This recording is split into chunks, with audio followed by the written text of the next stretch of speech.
Chicago police may have passed over crucial clues in the mass murder investigation. Welcome to Watch Mojo. And today we're looking at various stories in which people tried to warn the authorities about budding or active serial killers. You have to understand that detective work was organized in a very different way in the 70s. Edmund Kemper. Ed Kemper has been serving a life sentence in this California prison since 1973, when, at the age of 24, he murdered his mother, then called police and confessed to having dismembered college co-eds for 2 years. Unlike many killers on this list, Edmund Kemper's tendency for violence was already known by the time he started actively serial killing. On August 27, 1964, 15-year-old Kemper shot and murdered his grandparents, Maud and Edmund. He called the police on himself and was taken to a psychiatric facility. It started coming to a head again, so I went back down. I ran away back down there. And then a month later, I'm up living with my grandparents in the mountains, and 10 months later, I murdered them.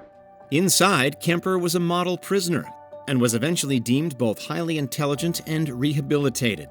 However, Kemper's psychiatrists were not convinced, arguing that he was not well and warning that further violence could occur should he be released. Their warnings were not heeded, and Kemper was paroled on his 21st birthday. This was December 1969.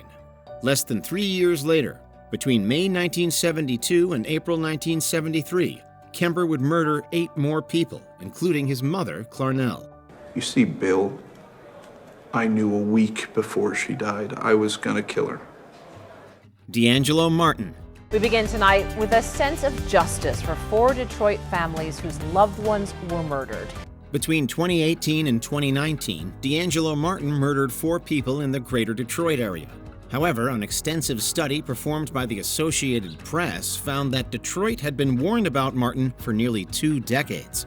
They claimed that for 15 years, the city's police bungled evidence linking him to various crimes, like losing a kit in 2004 that could have tied Martin to a sexual assault.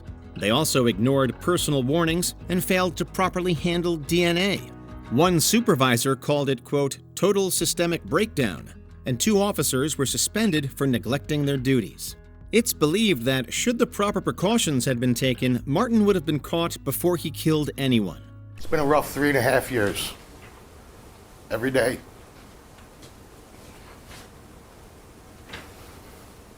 Every day we think about Nancy. Bruce MacArthur. MacArthur averaged about 2 murders a year. Evidence shows that MacArthur's victims all had ties to Toronto's LGBTQ community. Between 2010 and 2017, Bruce MacArthur terrorized the Church and Wellesley neighborhood of Toronto, killing 8 people. This neighborhood is well known for its LGBTQ activity, hosting Pride Toronto and offering many bars and stores catered to the community. A PhD candidate named Sasha Reed warned police that a serial killer was likely active in the area. Nothing happened. So we talked about the anxiety that is caused in people in terms of going into social situations or dating. We talk about the mental health issues that people are facing as a result of it, like with depression and anxiety. Locals pleaded with police to investigate as a large number of gay men were disappearing. Again, not much happened. Many people blamed discrimination, as the victims were part of a marginalized community. A report written by Ontario Justice Gloria Epstein claimed that, quote, Toronto police lost important opportunities to identify him as the killer, often owing to their misconceptions or stereotypical ideas about the gay community. I'm less curious about why he did what he did, and I'm more curious about how it happened for so long and how, the community knew this was happening before the police, alerted us. Peter Sutcliffe.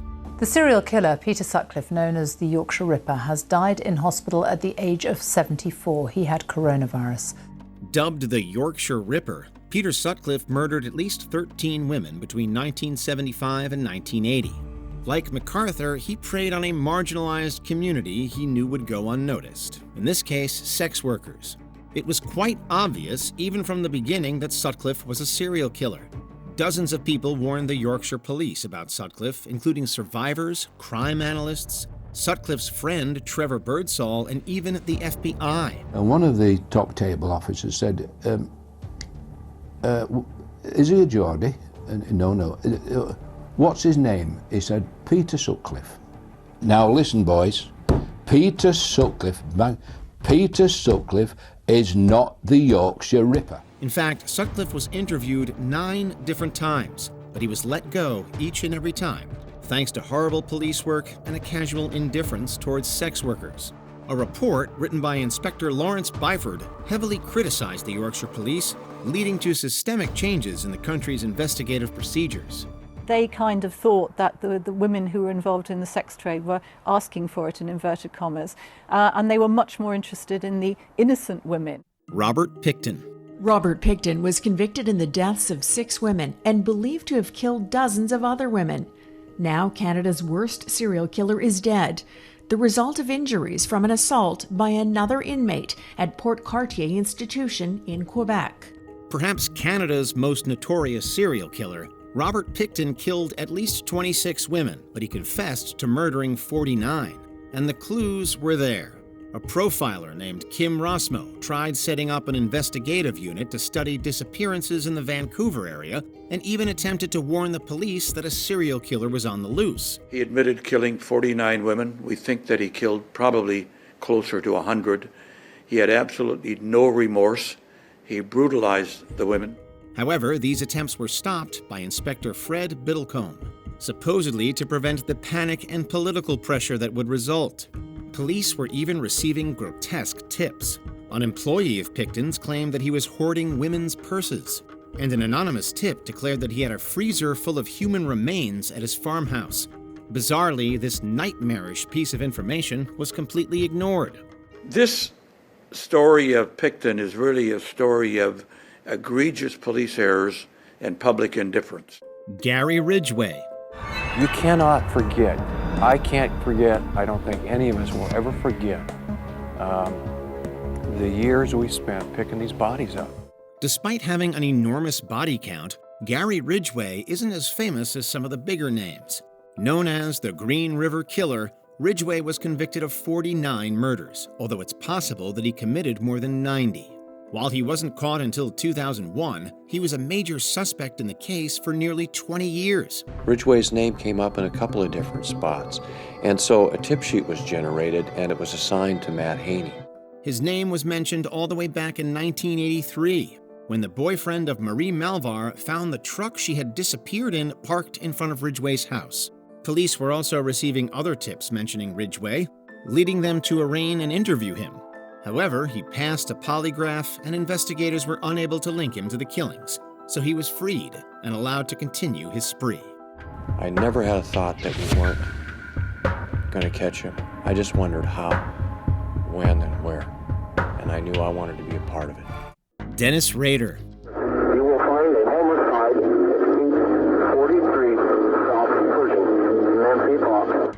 Famously known as BTK, Dennis Rader killed 10 people in the greater Wichita area between 1974 and 1991, often taunting the police with sordid letters. At the time, Rader was quite unassuming, known as a quiet and reserved security specialist working for ADT. Here's the estimate. House looks good. Can't think you need much beyond door and window sensors.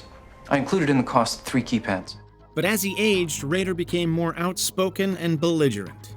Throughout the early 1990s, locals began having major problems with Rader, especially in his capacity as a strict compliance officer. He also became known for harassing women, and numerous victims filed restraining orders against him. One neighbor even alleged that Rader murdered her dog. The signs were there, but police did not dig deeper. If they did, they may have uncovered one of the country's most infamous serial killers. Say who you are. You're BTK. John Wayne Gacy. And he should know right away something wrong. If Gacy don't want to talk to him, something wrong right there. Area 6 youth officers considered Butkovich a runaway. By all accounts, John Wayne Gacy was a friendly and popular man who was active in his Chicago community. But some people tried speaking out against him, specifically Marko Butkovich. Marco's son, John, was working for Gacy's construction company, PDM Contractors, when he disappeared in 1975. Hey, look at me. I'm going to show you a trick.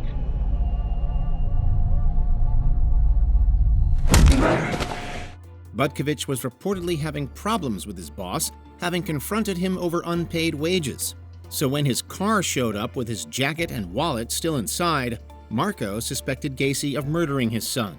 He and his wife, Terizia, called the police over 100 times over the next 3 years, urging them to investigate and question Gacy. They did not. Butkovich was Gacy's third victim, third of 33. If they follow those investigation, maybe Johnny only be dead. Only Johnny, maybe rest will be unalive. Ted Bundy. Mr. Ted Bundy, you've been involved in how many homicides? Oh, we came up with 30. Despite his infamy, Ted Bundy was quite a sloppy serial killer. Many people survived his attacks. He was jailed on numerous occasions, and friends and acquaintances had long suspected him of being a killer. A rash of murders occurred on the West Coast throughout 1974. A composite sketch and a criminal profile describing the perp were made public, and numerous people immediately recognized it as Bundy. There was something about it that just grabbed my attention. And there was just something about the jawline or something like that that made me think, wow. And you called Seattle police? Yeah, I called anonymously. That includes 2 of Bundy's co-workers, a professor at the University of Washington, and even his girlfriend, Elizabeth Klopfer. All went to the police and told them that Bundy was their man.